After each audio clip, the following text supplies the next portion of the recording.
በአንድነት በሦስትነት ጸንቶ የሚመሰገነው ቅዱስ እግዚአብሔር አምላካችን በአራቱ ማዕዘናት የተመሰገነ ይሆንልን። አኩራሪተ መዓት ሰዓሊተ ምሕረት ምዕራገ ጸሎት ማምላክ እግዚአብሔር አምላካችን ነው። የትምህርቱ መሰረታዊ መልእክት የቀድሞ የአባቶቻችን እምነትን መቃኘት ይሆናል። እግዚአብሔር ከሁላችን ጋር ይሆን። በእምነት በሉ እስኪ ነገሥታትን ድል ነሱ።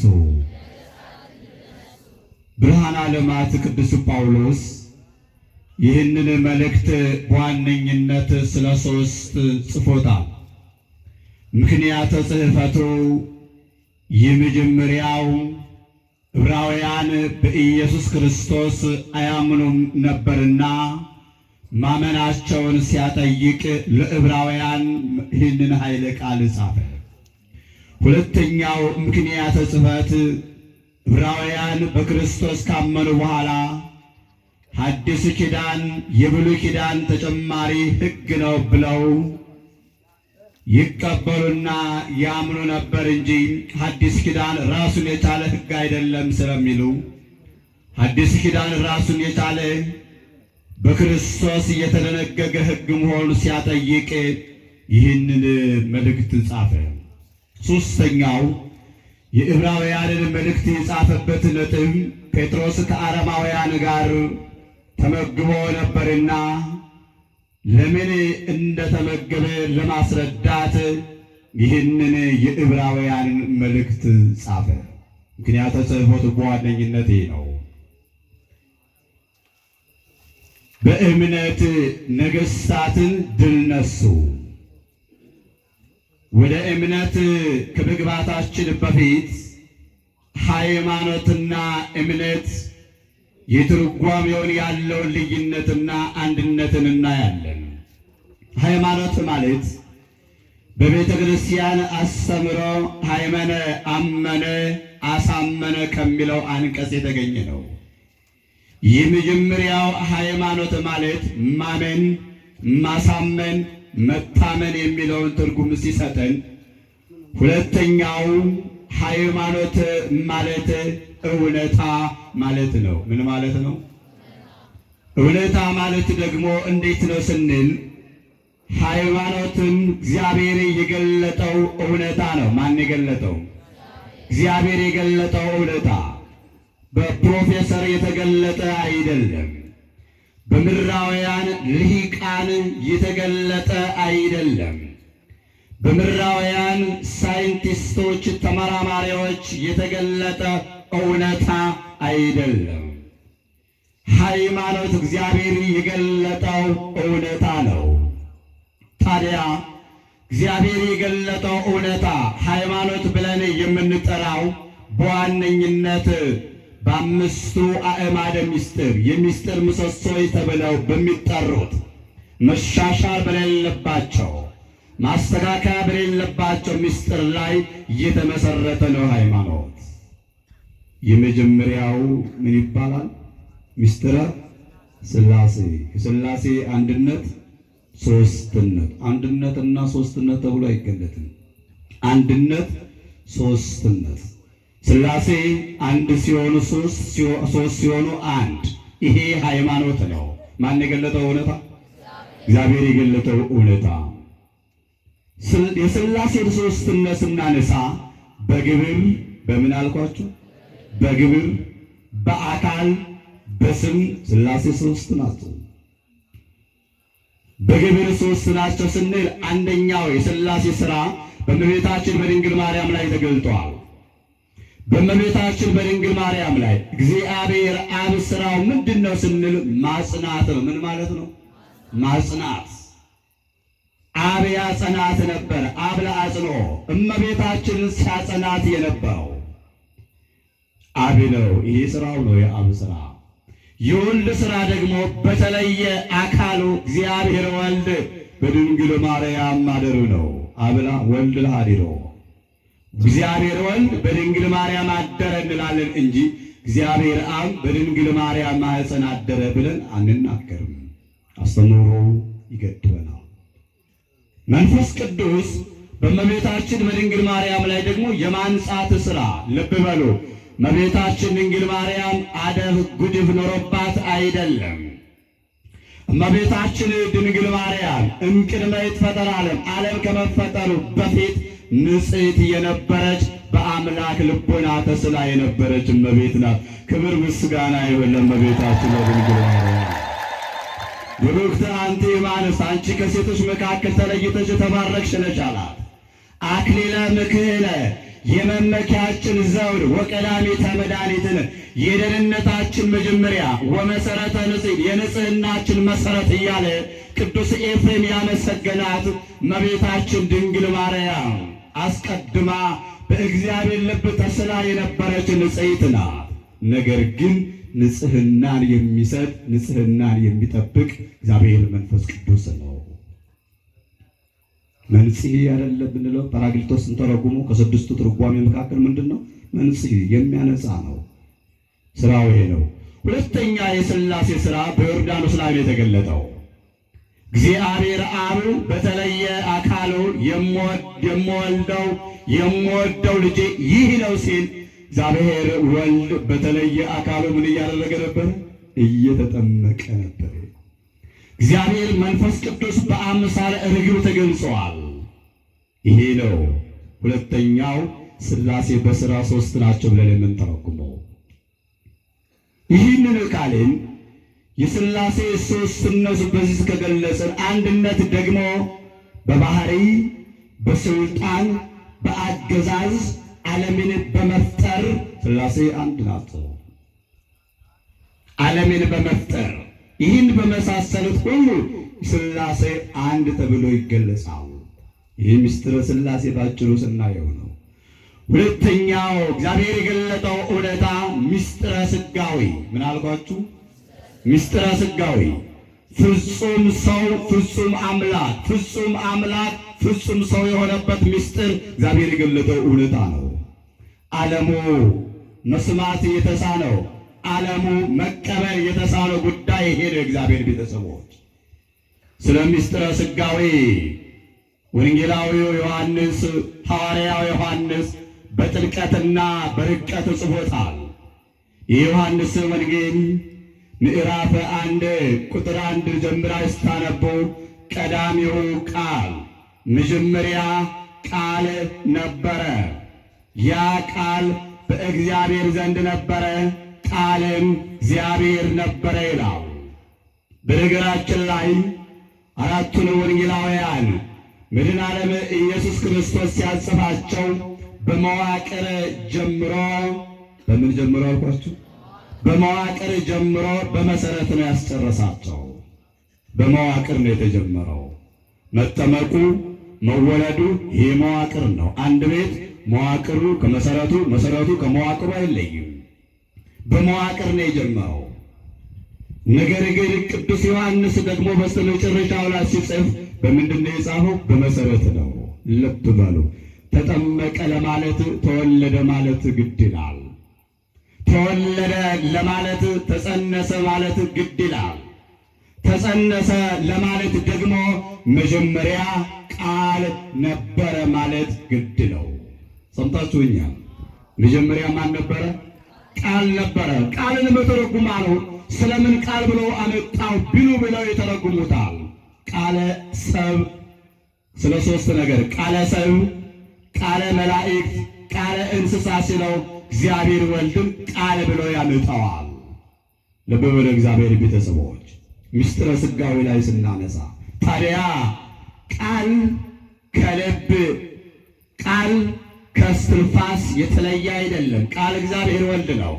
ልብ ደግሞ የተባለው እግዚአብሔር አብ ነው። እስትንፋስ የተባለው እግዚአብሔር መንፈስ ቅዱስ ነው። በሰዎች ሲመስሉት የሚያመጡታል። አንድ ሰው ምን አለው? ልብ አለው፣ ቃል አለው፣ እስትንፋስ አለው። ልብ ነው ሳይኖረው ቃልና እስትንፋስ ሊኖረው ይችላል እንዴ?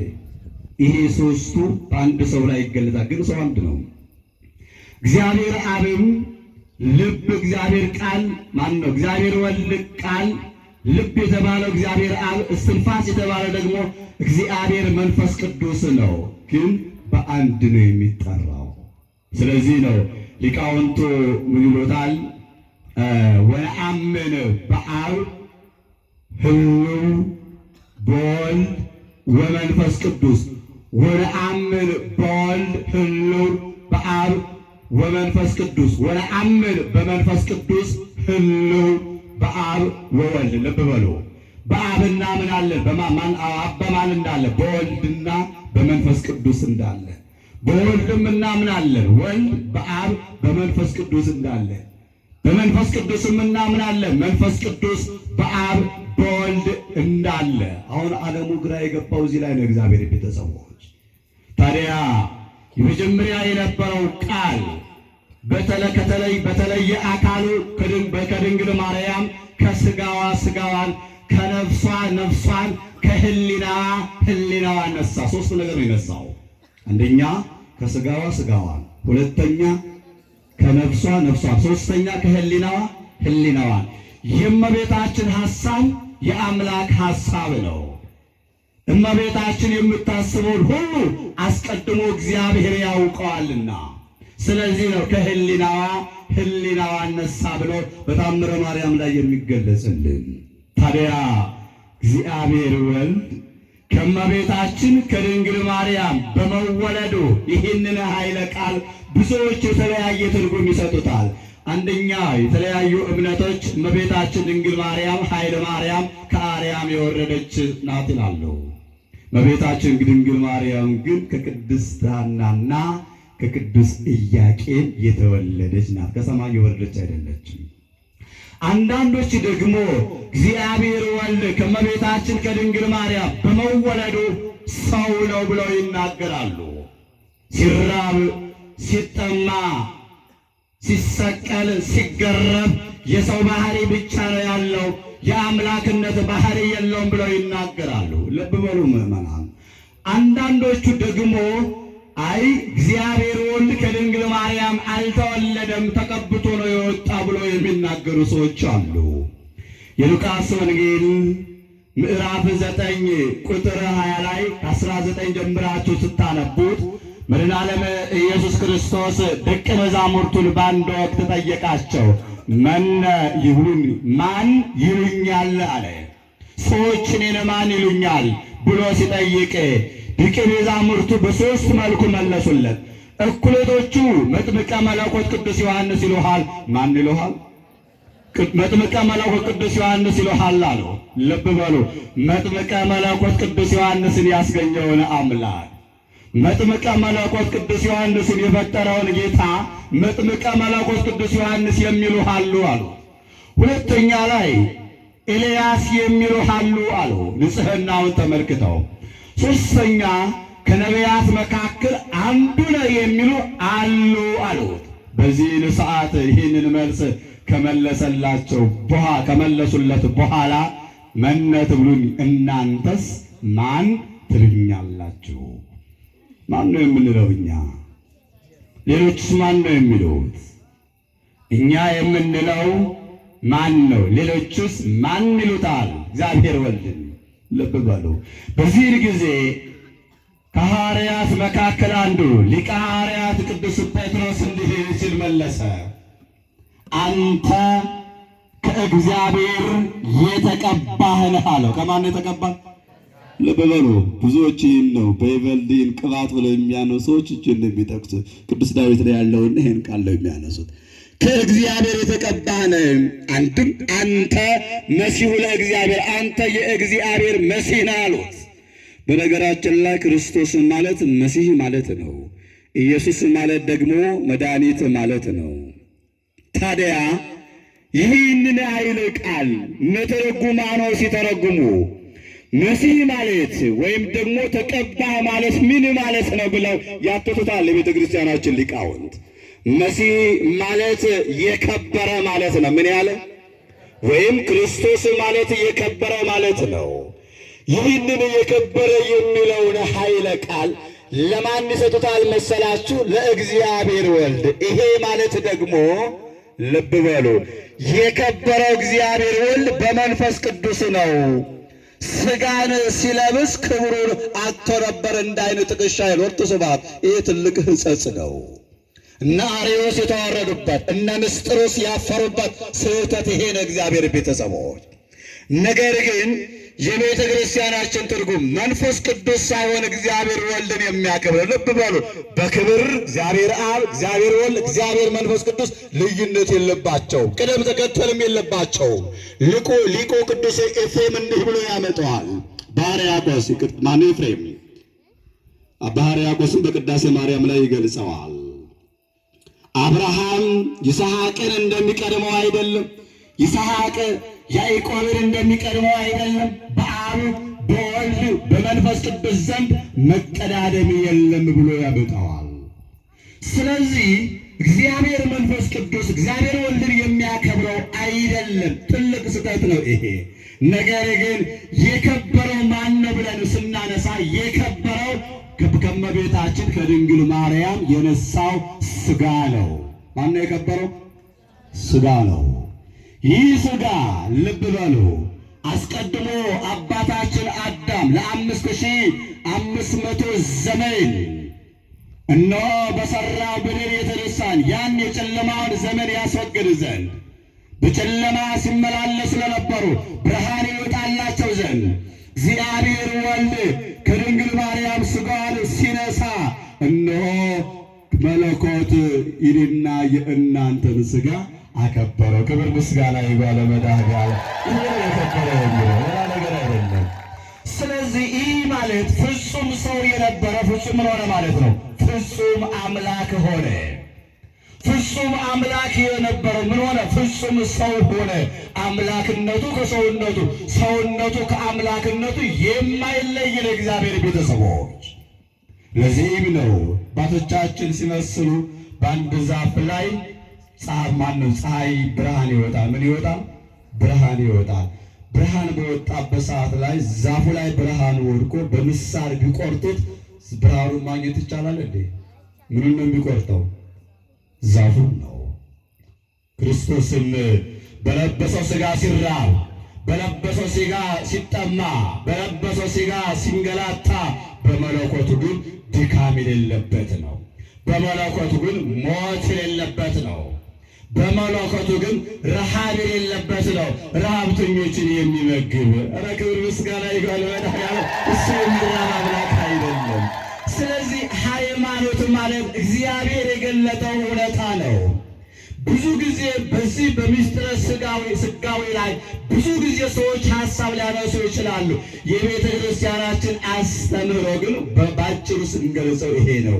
ሁለት ሦስተኛው እግዚአብሔር የገለጠው እውነታ ምንድነው? እሱ ምስጢረ ጥምቀት። ምንድነው? ምስጢረ ጥምቀት። ወደ ገላትያ ሰዎች ምዕራፍ 3 ከቁጥር 27 ላይ ወአንትሙሰ እለ ተጠመቅሙ በክርስቶስ ክርስቶስሃ ለበስክሙ፣ እናንተ በክርስቶስ የተጠመቃችሁ ክርስቶስን ለብሳችሁታል። ልብ በሉ፣ እኛ የለበስነው ብሔር አይደለም። እኛ የለበስነው ቋንቋ አይደለም። በነገራችን ላይ እግዚአብሔር አምላካችን ኦሮሞ፣ ትግሬ፣ አማራ፣ ጉራጌ በመሆናችን ሳይሆን የሚያውቀን ክርስቲያን በመሆናችን ነው። ደስ ይበላቸው እግዚአብሔር ቤተሰብ። ማንም በመሆን አይታወቅም። ሰዎች እየተሸወሩና እየተጣለው ነው ያሉት። እግዚአብሔር የሚያውቀን የእርሱን በመልበሳችን ነው። በክልላችን እግዚአብሔር አያውቀንም። በመታወቂያችን በዚህ በምድራዊ መታወቂያ እግዚአብሔር አያውቀንም። ይሄ ለእግዚአብሔር መታወቂያ የሚሆንን እነሆ ማህተባችን ነው። እንዴት ደስ ይላል እግዚአብሔር ቤተሰቦች። ታዲያ በአንገታችን ላይ ያለው ማህተብ በቀበሌ አይደለም የሚሰጠው። ግፊያም አያስፈልገው፣ ከራርም አያስፈልገው። በአንዳንድ ጊዜ አሁን አዲስ አበባ ላይ ስትሄዱ መታወቂያ ለመስጠትም መልክ ያስፈልጋል፣ ከረር ያስፈልጋል።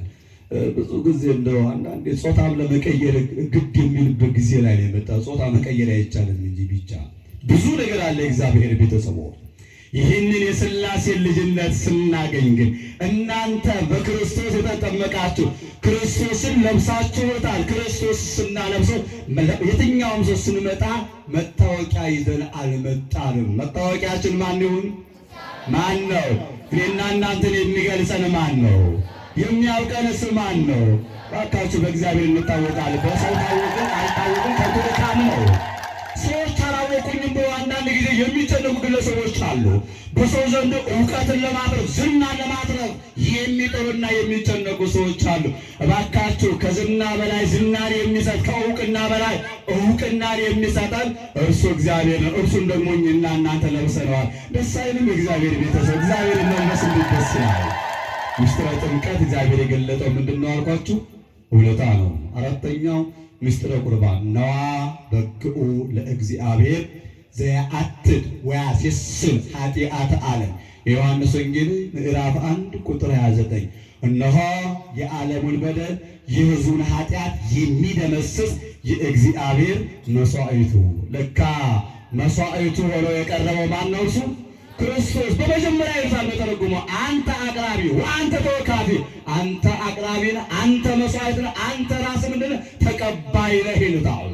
አዎ መጀመሪያ መስዋዕት ሆኖ ሲቀርብልን ነው።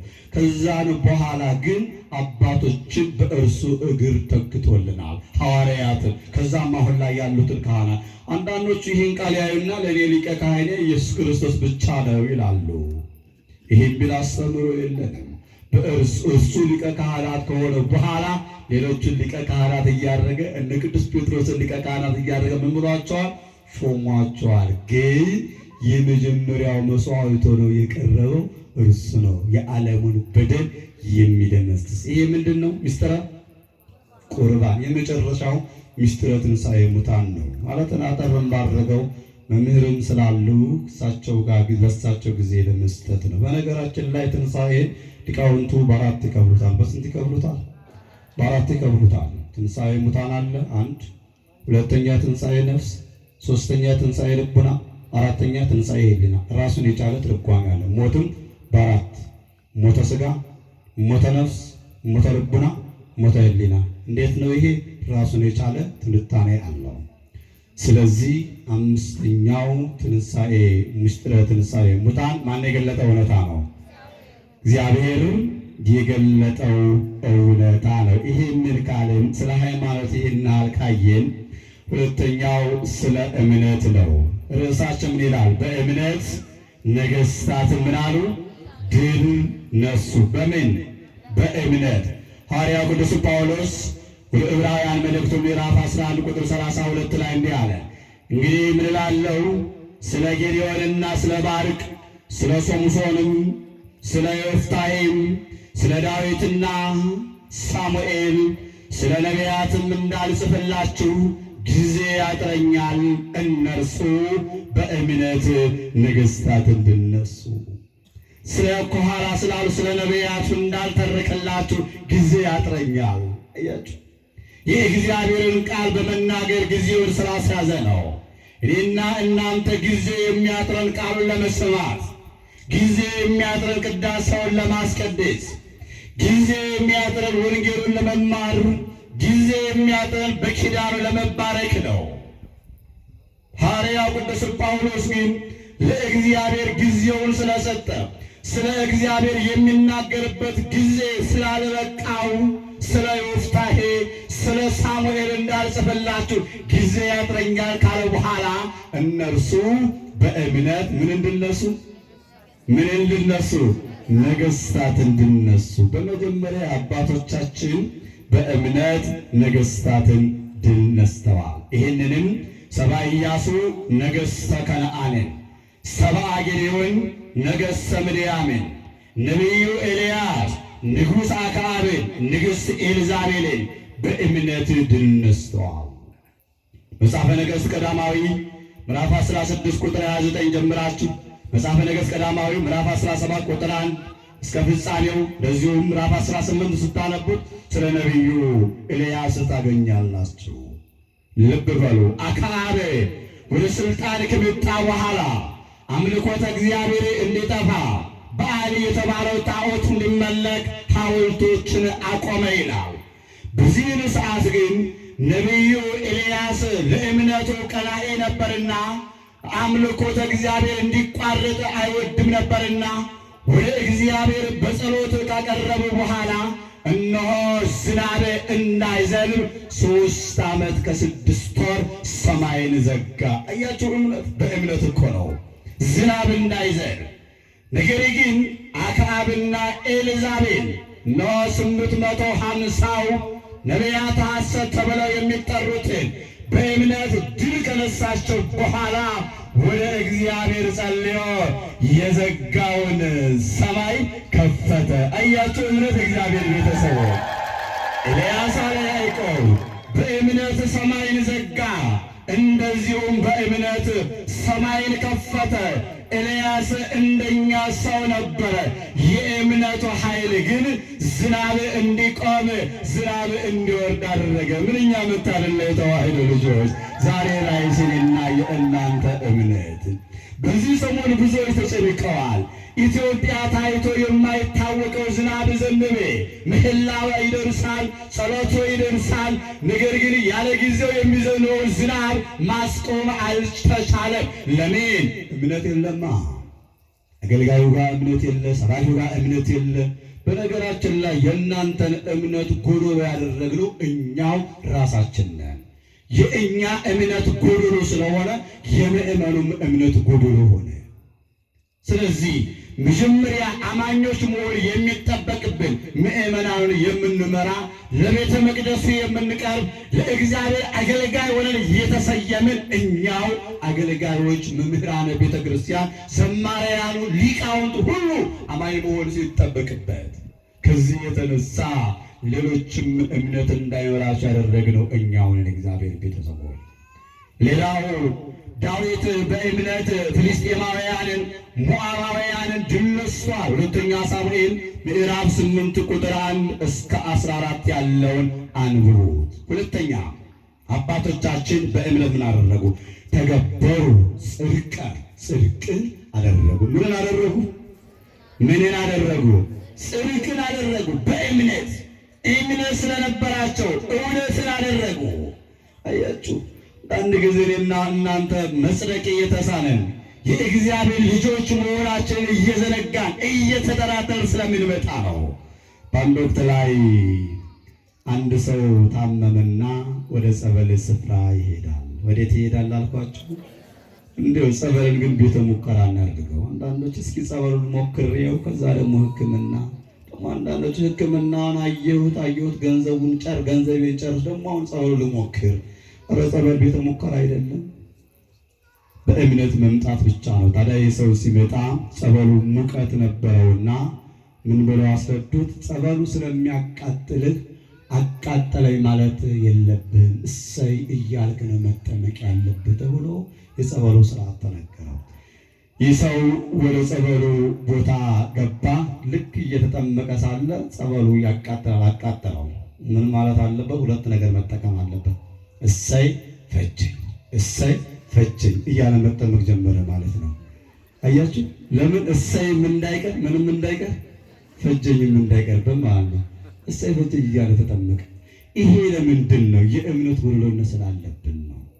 ነገር ግን ቅዱስ ዳዊትን ስንመለከተው በጠላቱ በሳኦል ተመስክሮለታል። የእምነቱን ኃይል እግዚአብሔር ስላየለት መጽሐፈ ሳሙኤል ቀዳማዊ ምዕራፍ 24 ከቁጥር 17 ላይ እንዲህ አለው።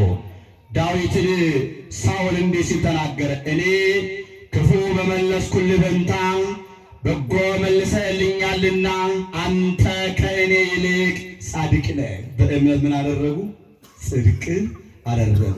አንተ ከእኔ ይልቅ ጻድቅ ነህ፣ ክፉን በመለስኩልህ ፈንታ በጎ መልሰህልኛልና። ይሄ የሆነው ምንድን ነው ስንል መጽሐፈ ሳሙኤል ቀዳማዊ ምዕራፍ 24 ቁጥር 1 ጀምራችሁ ቤታችሁ ገብታችሁ አንብቡት። ሳኦል ዳዊትን ሊገድለው ያሳድደው ነበር።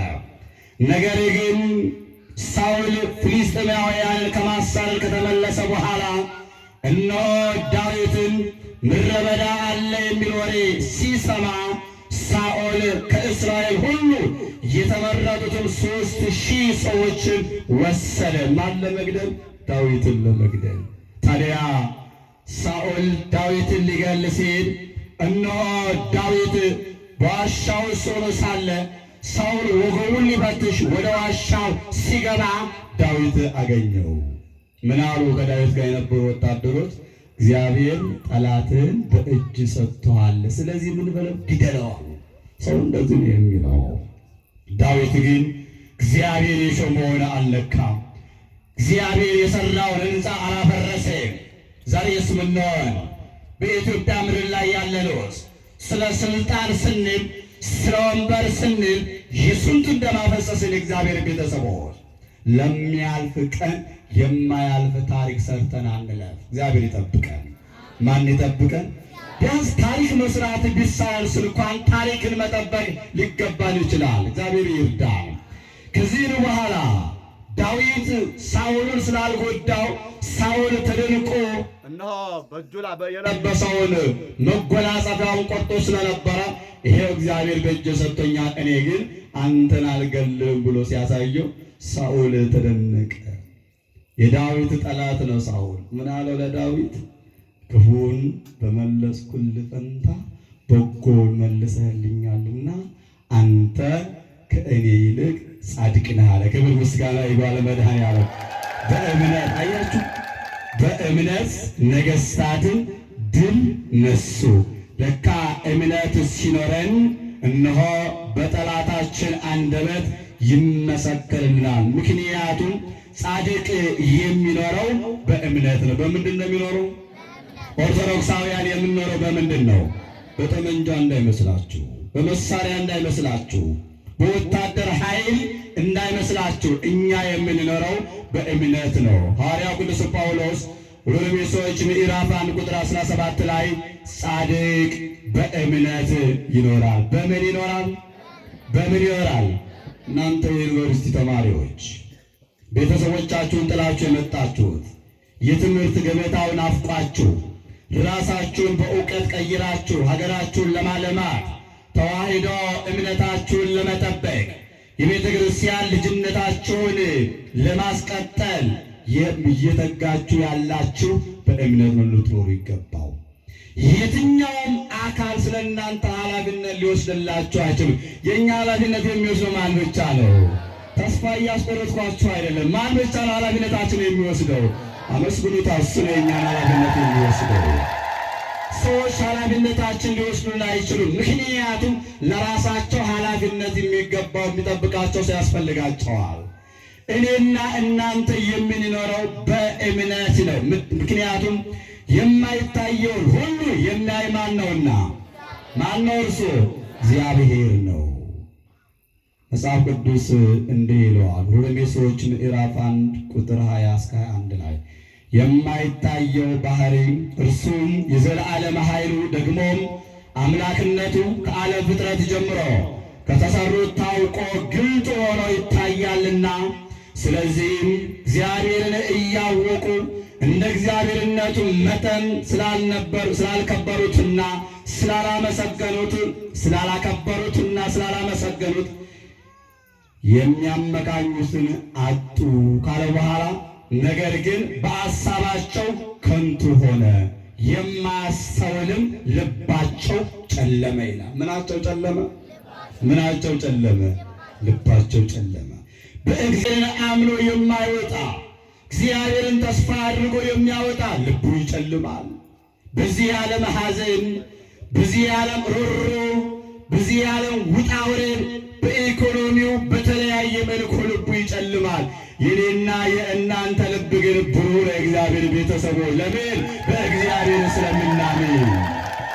የሁላችን ልቦና እግዚአብሔር ያብራልን። ማን ያብራልን?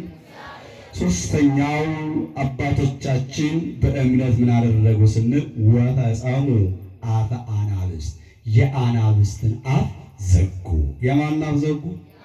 በእመቤቴ ንገሩ። የማን አፍ ዘጉ? የአናብስትን አፍ ዘጉ። ነቢዩ ዳንኤልን ማየት ትችላላችሁ። ትንቢተ ዳንኤል ምዕራፍ 6 ቁጥር 1 ጀምራችሁ ተመልከቱ።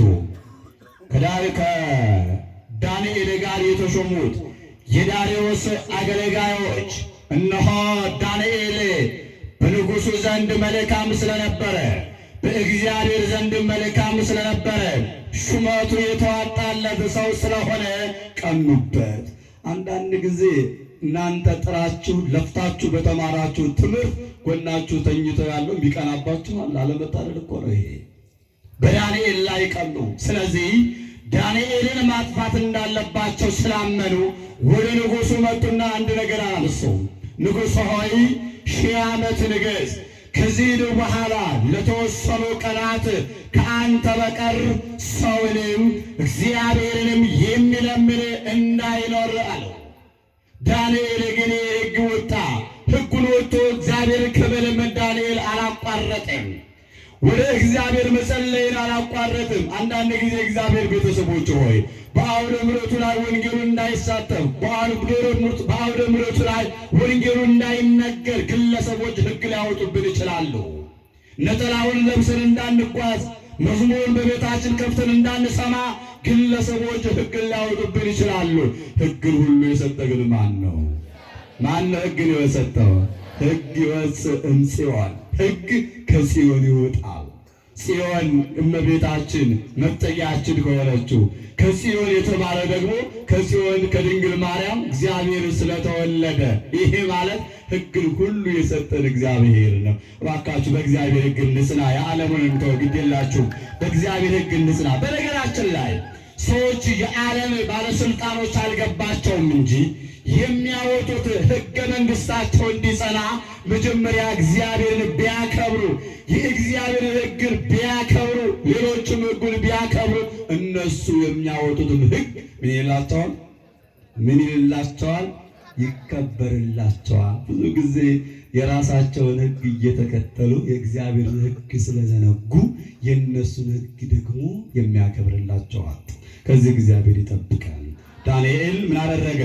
እግዚአብሔርን ማመስገን አላቋረጠም። ወደ እግዚአብሔር መጸለይ አላቋረጠም።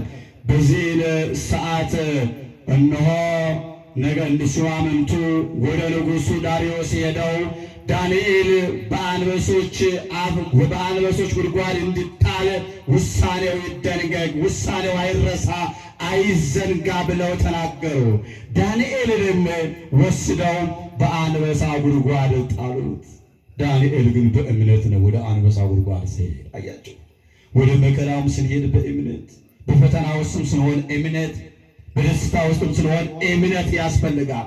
ታዲያ ዳንኤል በአንበሶች ጉድጓድ ከተጣለ በኋላ አንበሶቹ እንዲመገቡት ከተደረገ በኋላ ነገር ግን አንበሶቹን እግዚአብሔር አፋቸውን ስለዘጋ በዳንኤል ላይ ምንም አይነት ጥቃት እንዳያደርሱ ስላደረገ የአንበሶቹ የዳንኤልን ውስጥ እግር እየራሱ ያዝናኑትና ያጫውቱት ነበር ይላል። ክብር ምስጋና ይግባው ለመድኃኒዓለም። አያቸው ንጉሡ ታዲያ የምታመልከው እግዚአብሔር የአንበሶቹን አፍ አልዘጋልህምን ብሎ ዳንኤል ሲጠይቀው ዳንኤል ምን አለ?